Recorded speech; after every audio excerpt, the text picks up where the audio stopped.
Hello, this is Dr. Tanuja and welcome to my channel. Let us see next example. If x and y are two sets such that x union y has 50 elements, x has 28 elements and y has 32 elements. How many elements does x intersection y have? Okay, so we have to find out so let us see solution for this. What we know? We know elements in x union y is equals to 50. Okay, what is next? We know x element in x set is 28. Okay, then elements in y set is 32. So how many elements are there in x intersection y? Okay, now how to find out this? So for that, first we have to write down the formula we have seen. Okay, so let us write down the formula we have seen. So what formula we have written? So if I have to perform the union operation on two sets, how many sets are given here? Two sets are given. Okay, so x and y set is given. So union operation on x and y set has the formula as elements in x plus elements in y minus elements of ax intersection y. Okay, so let us use this formula. So elements in x union y, they have given as 50. Okay, elements in x 28, elements in y 32, but we don't know this and we have to find out this. So can we find out this? Yes, we can find out this. So we will shift this 28 and 32 on the left side. So on shifting, we can write down 50 minus 28 minus 32 equal to elements in x intersection y. So how much it will come? Let us find out. Okay, so here 50 minus 28 minus 32 equal to minus elements in this minus sign is there. Okay, so minus elements in x intersection y. Okay, so here this is 50, this is minus 60 equal to minus elements in x intersection y. Okay, so we will shift the signs and so that what will be the result? So here this will be 10 that equals to elements in x intersection y. Okay, so answer is the 10. Now let us see the next example. In a school, there are 20 teachers who teach mathematics or physics. Of these, 12 teach mathematics and 4 teach both physics and mathematics. So how many teach the physics? बोल रहा है ये school में 20 teachers है. School में 20 teachers है, इसका मतलब क्या है कि जो टोटल सब्जेक्ट पढ़ाने के लिए 20 टीचर्स है. मतलब दो सब कौन से सब्जेक्ट्स मेंशन किए हैं यहाँ पर? मैथमेटिक्स और फिजिक्स मेंशन है. ठीक है, मतलब दो सब्जेक्ट मेंशन किए हैं, मतलब दो सेट है. ठीक है, एक मैथमेटिक्स का सेट है और एक फिजिक्स का सेट है. ठीक है, अब ये दोनों सब्जेक्ट पढ़ाने के लिए 20 टीचर्स है. इसका मतलब मैथ्स यूनियन फिजिक्स, इनमें एलिमेंट्स कितने दिए हुए हैं? 20 दिए हुए हैं. ठीक है, दोनों भी सब्जेक्ट को पढ़ाने के लिए हमें 20 टीचर्स अवेलेबल है स्कूल में. ठीक है, अब सेट 2 है, यूनियन दोनों का पता है. ठीक है, नेक्स्ट क्या दिया हुआ है? Of this 12 teach mathematics. So mathematics के एलिमेंट्स कितने दिए हैं? 12. ओके, नाउ नेक्स्ट क्या दिया है? 4 teach both physics and mathematics. मतलब दोनों भी सब्जेक्ट के लिए कॉमन टीचर कितने हैं? 4. ये चारों टीचर मैथ्स भी पढ़ाते हैं और ये फिजिक्स भी पढ़ाते हैं. इसका मतलब ये जो इंटरसेक्शन पोर्शन है, ये कितना है? m intersection p that is equals to 4. ये 4 है. ठीक है, so elements in maths intersection physics is equals to 4. ये 4 दिया हुआ है. Now what is asked? How many teach physics. तो फिर उसने पूछा है कि फिजिक्स में एलिमेंट्स कितने हैं, उसका मतलब है. तो first I have to write down the union operation formula for the two sets. Okay, so I will write down the formula. Elements in maths union physics equals to elements in maths plus elements in physics minus elements in maths intersection physics. So let us write down now. So we know already knew the values. Okay, इसका elements in m union p कितना है? 20. Elements in maths कितना है? 12. We have to find out elements in physics. We don't know this. Minus elements in intersection of mathematics and physics is given as a 4. Okay, so let us now shift all these values on the left side. So 20 minus 12 plus 4, this is equals to elements in physics. So how much it is coming? 20 minus 12, 8 plus 4, 12. Okay. Next example, in a class of 35 students, 24 like to play cricket and 16 like to play football. Also, each student likes to play at least one of the two games. So, how many students like to play both cricket and football? So, let us find out. Okay, solution. First, let us see what is given in a class of 35. So, universal set. Okay, so elements in universal set are given as a 35 students. Okay, 24 like to play cricket, and so here elements in cricket. Okay, cricket जिनको खेलना पसंद है ऐसे students सी set में रहेंगे. ठीक है, तो कितने हैं? 24. और एलिमेंट्स इन फुटबॉल खेलने वाले स्टूडेंट्स है 16, तो 16 एफ सेट में 16 elements. Okay, as 16 like to play the football. Now also each students likes to play at least one of the two games. इसका मतलब क्या है कि जितने भी क्लास में स्टूडेंट है वो सभी को कोई ना कोई गेम खेलना पसंद है.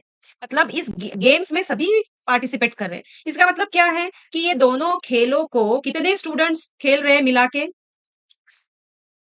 टोटल स्टूडेंट, ये दोनों गेम्स अगर मिला के टोटल स्टूडेंट्स, इसका मतलब कितने हैं?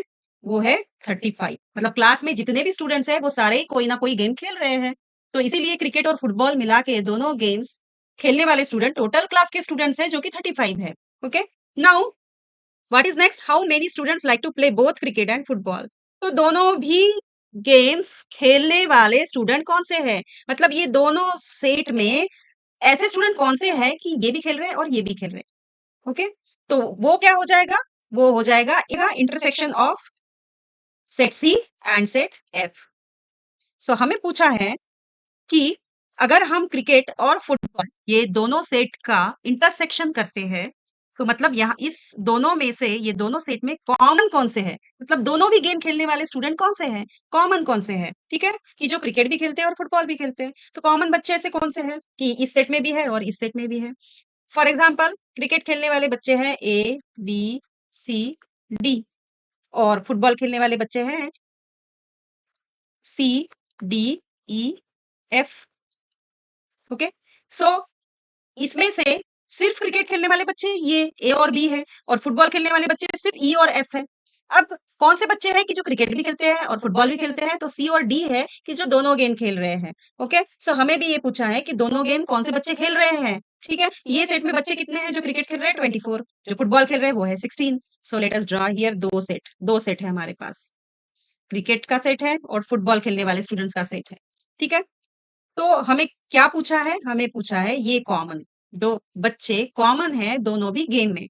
Okay, so let us write down the formula for that, our union operation formula दो सेट का. ठीक है, so elements in cricket union football is equals to elements in cricket set plus elements in football set minus elements in intersection of the cricket and football set.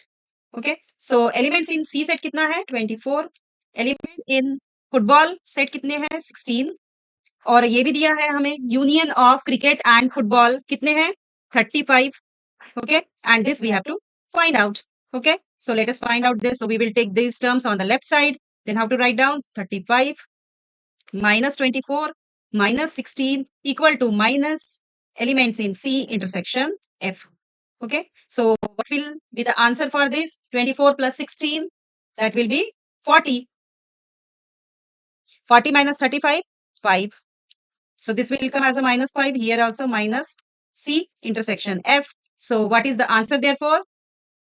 Elements in intersection of C and F are the 5. 5 students ऐसे हैं कि जो cricket भी खेल रहे हैं और football भी खेल रहे हैं.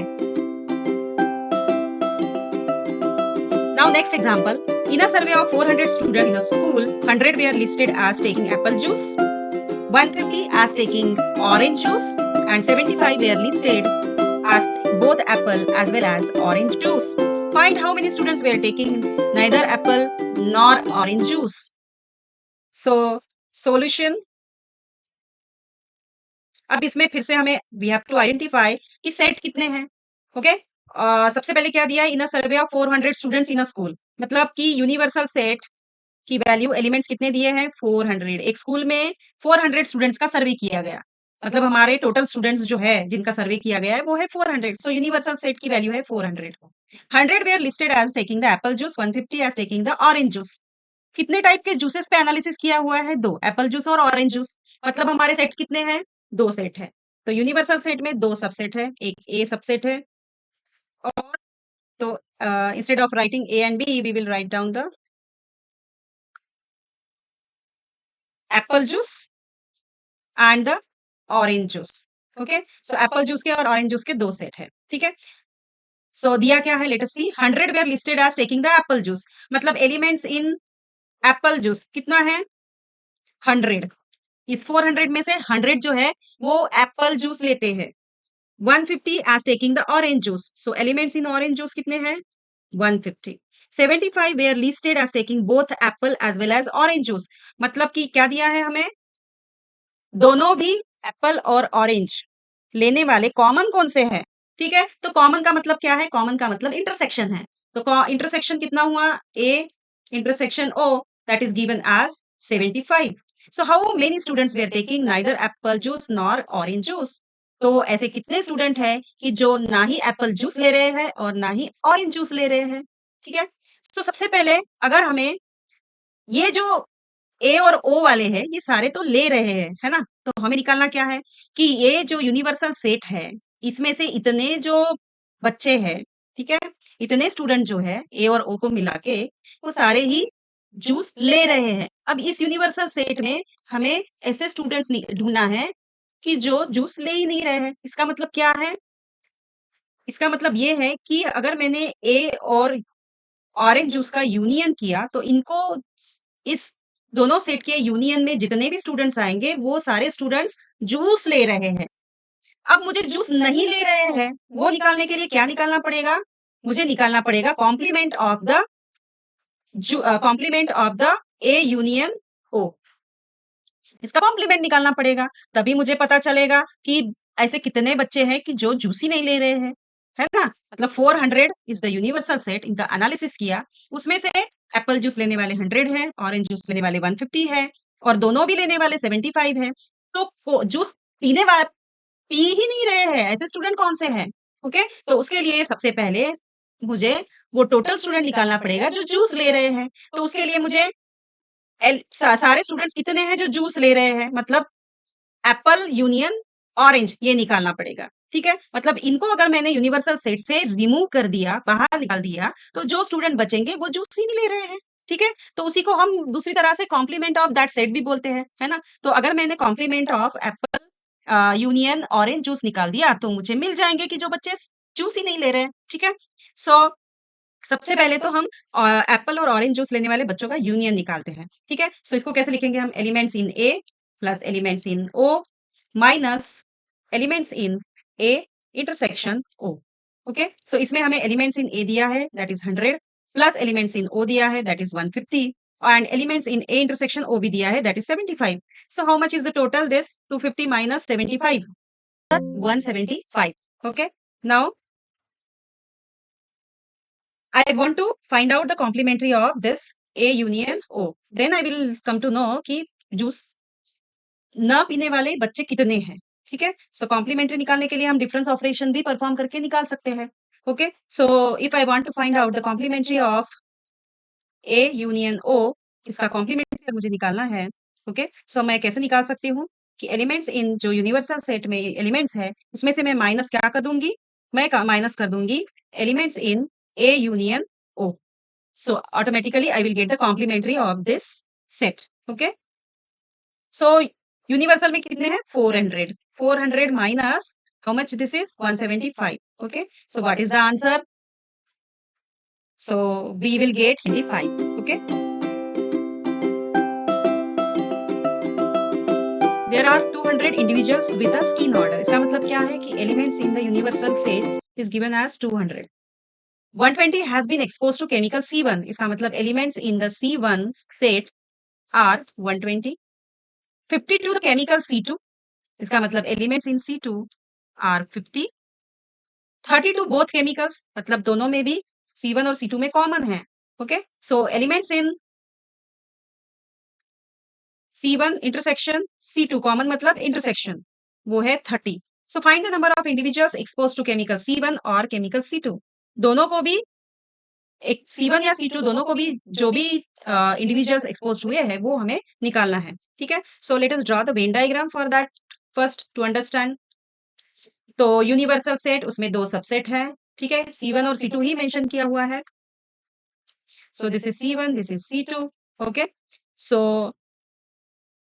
What is the first question? Chemical C1 और केमिकल C2. ओके. इसका मतलब क्या है कि हमें निकालना है elements in C1 union C2. मतलब ऐसे इंडिविजुअल्स कितने हैं कि जो एक्सपोज्ड हुए हैं किसी स्किन ऑर्डर को. ऐसे टोटल नंबर ऑफ इंडिविजुअल्स कितने हैं. ठीक है. So will write down the formula for that first union का. ठीक है. दो सेट पे. So elements in C1 plus elements in C2 minus elements in C1 intersection C2. So this is equals to, so elements in C1 120, elements in C2 50, minus elements in intersection of C1 and C2 is 30. So how much is it? Is 170, 170 minus 30. So how much it is? It is 140. Okay. Now next question, chemical C1 but not chemical C2. So let us see the second one.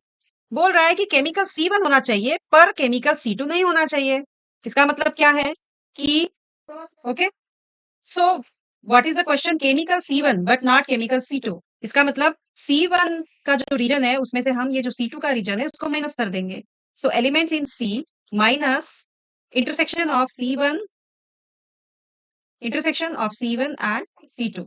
Okay. So elements in C1 are 120 and the intersection of C1 and C2 is how much? It is 30. So how much it will come? 90. Okay.